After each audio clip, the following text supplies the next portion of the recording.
Olá pessoal, tudo beleza?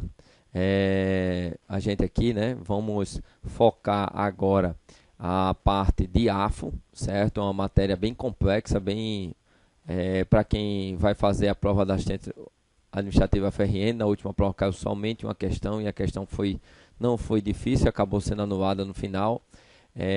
Mas a gente vai focar, tá?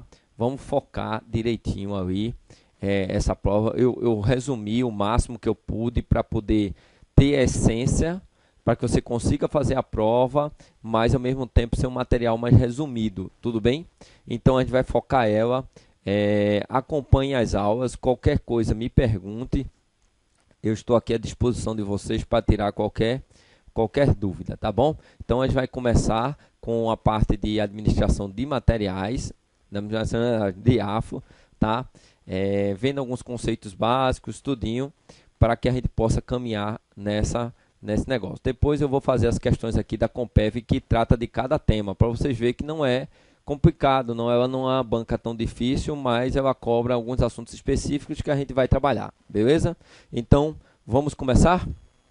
Vamos começar. Certo? Então, não cabe, o governo não tem como fazer ações sem colocar no orçamento, essas ações, certo? Então, se tem recursos para serem alocados, tem que estar no orçamento, tá? E todas as ações vão estar no orçamento também. Ó, contém uma previsão de diversas receitas. Olha, é uma previsão de receitas e uma a serem arrecadadas. Quer dizer, no orçamento vai estar previsto todas as receitas que vão ser arrecadadas, tudo bem? E também vai conter todas as despesas. Veja, orçamento é assim, uma previsão de receita e uma fixação de despesa. Previsão quer dizer, eu vou botar no orçamento que eu vou arrecadar 1 milhão de IPTU, mas eu posso arrecadar menos ou mais, é uma previsão. Já a despesa ela é fixada.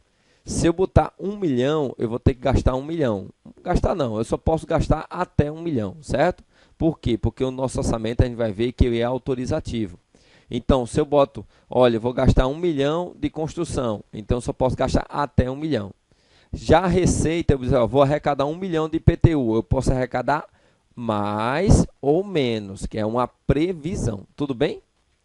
Então, ó, a lei orçamentária ela é temporária, porque vale por um determinado tempo, ela é especial e ela é uma lei ordinária, é uma lei comum, certo? Uma lei comum, beleza?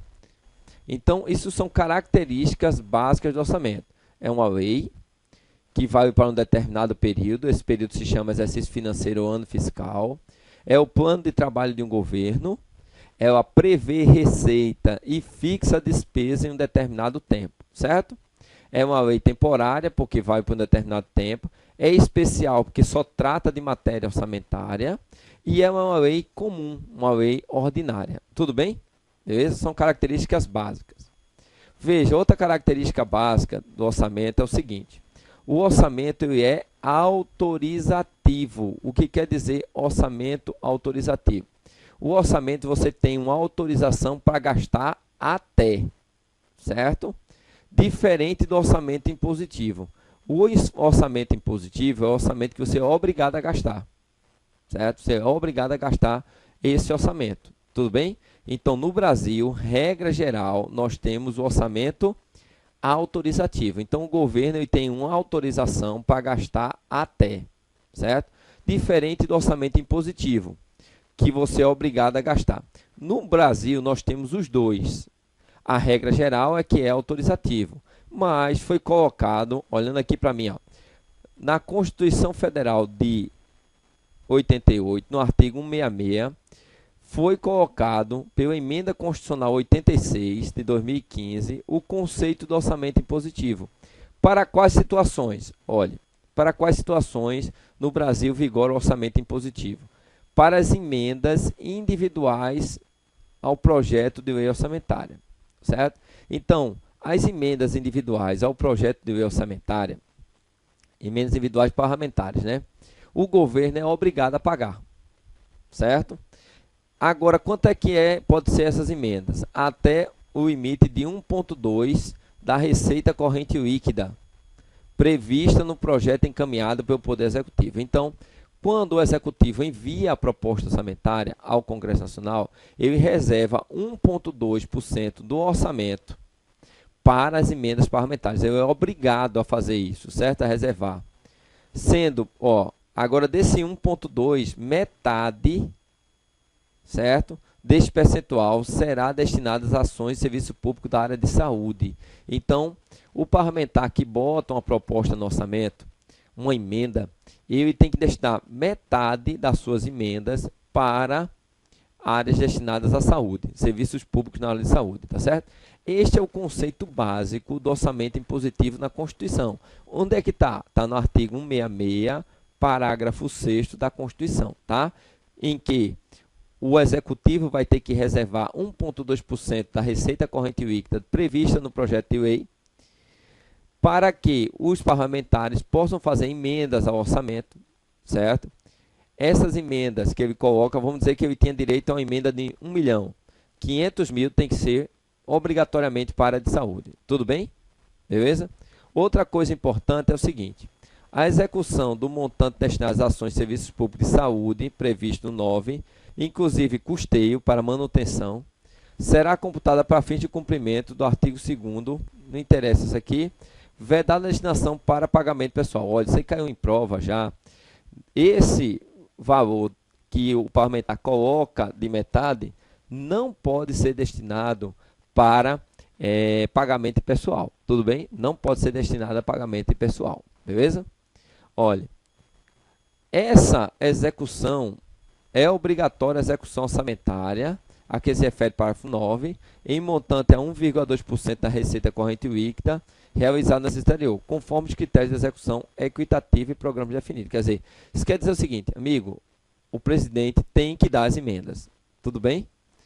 Ele tem que dar a emenda. Só não vai ser, as programações orçamentárias previstas só não serão executadas obrigatoriamente nos casos de impedimento de ordem técnica. Quer dizer, só não será executada essas emendas dos parlamentares em caso de impedimentos de ordem técnica. Isso aqui é importante, pessoal. Isso aqui vem caindo em prova, né? A gente vai, no futuro, vamos ver questões sobre isso aí. Então, é importante, tá? Veja, funções do orçamento. Eu, como gestor, tenho um orçamento e ele tem 3 funções básicas. Função alocativa, função distributiva e função estabilizadora. Tudo bem? A função alocativa, o Estado, atua diretamente na produção de bens. Quando o Estado produz bem, certo? Por exemplo, ele bota um médico lá no posto de saúde no interior, quando ele produz serviços de segurança, justiça, legislativo, o Estado prove esse bem, isso é a função alocativa, certo? No caso de falhas do mercado, certo? Por exemplo, outra coisa também, por exemplo, uma função alocativa. Por exemplo, o mercado não quer produzir determinada coisa, o Estado vai lá e produz. Também é função alocativa do Estado. A função distributiva do orçamento é distribuir justiça social, quer dizer, quando o orçamento distribui Bolsa Família, Minha Casa Minha Vida, tal, isso é uma função distributiva do orçamento, tudo bem? E a função estabilizadora é a função do orçamento, que eu uso o orçamento para regular preços do mercado. Por exemplo, o Lula utilizou isso uma vez, quando o Brasil estava caindo, ele usou o orçamento para dar desconto em impostos na área de geladeiras, carros, você lembra disso? Pronto, isso aí foi uma função estabilizadora do orçamento, para manter, né, ajuste na economia e gerando uma estabilidade. Isso é para que serve a função estabilizadora. Tudo bem? Pessoal, isso aqui é conceitos básicos de orçamento, né?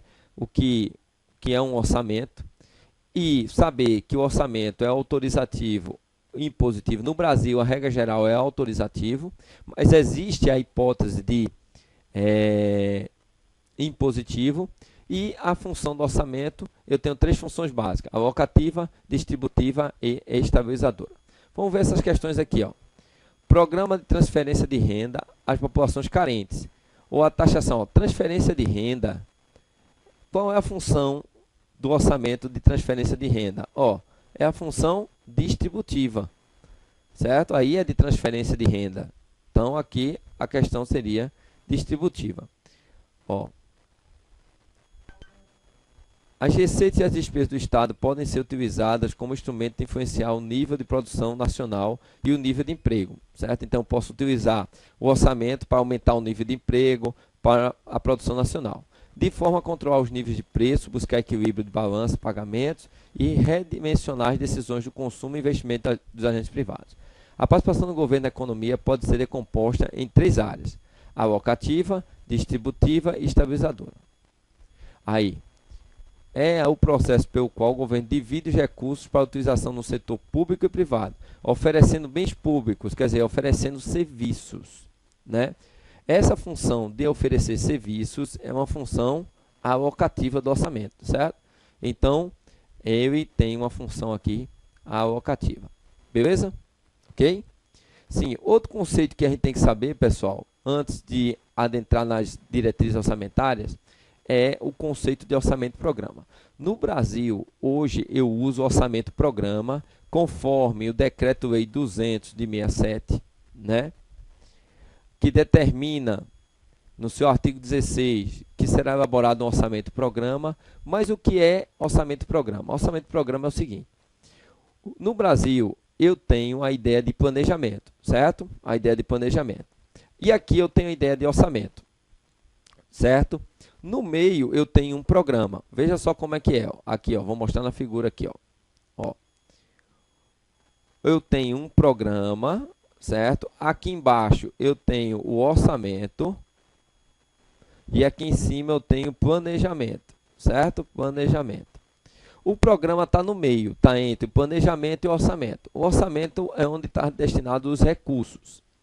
No meio eu tenho um programa. Então, o programa nada mais é do que ele olha para o planejamento e olha para o orçamento, certo? Ele é um elo entre os dois. O programa é um conjunto de ações que são destinadas para projetos, atividades e operações especiais, certo? Então, o orçamento é formado por programas de trabalho, certo? E os programas de trabalho, eles são formados por projetos, atividades e operações especiais. E o que é, Volmer, por exemplo, que se no orçamento tiver um projeto, o que é? Projeto é uma ação que tem início e fim, certo? Por exemplo, a construção de uma escola é um projeto, certo? A atividade, o que é uma atividade? A atividade é uma ação contínua e permanente. Um exemplo, pagamento de servidores, manutenção de veículos, tudo isso tem que estar no orçamento, mas ele entra como atividade, porque é uma ação contínua e permanente. Já as operações especiais são ações que não geram nenhuma contrapartida para o Estado. Um exemplo, o Bolsa Família, ações sociais como um todo, certo? Pagamento de precatórios, tal, são ações que não geram a contrapartida para o Estado, beleza? Então, eu tenho que saber que o orçamento no Brasil é o orçamento programa e que o programa tem uma relação entre planejamento e orçamento. O programa ele se divide em projetos, atividades e operações especiais. O que é o projeto? O projeto são ações que têm início e fim. Um exemplo, construção de uma estrada, construção de uma escola, construção de uma ponte. Tem ação, tem início e fim. Atividades são ações constantes e permanentes que entram no orçamento. Pagamento de servidores, manutenção e assim vai.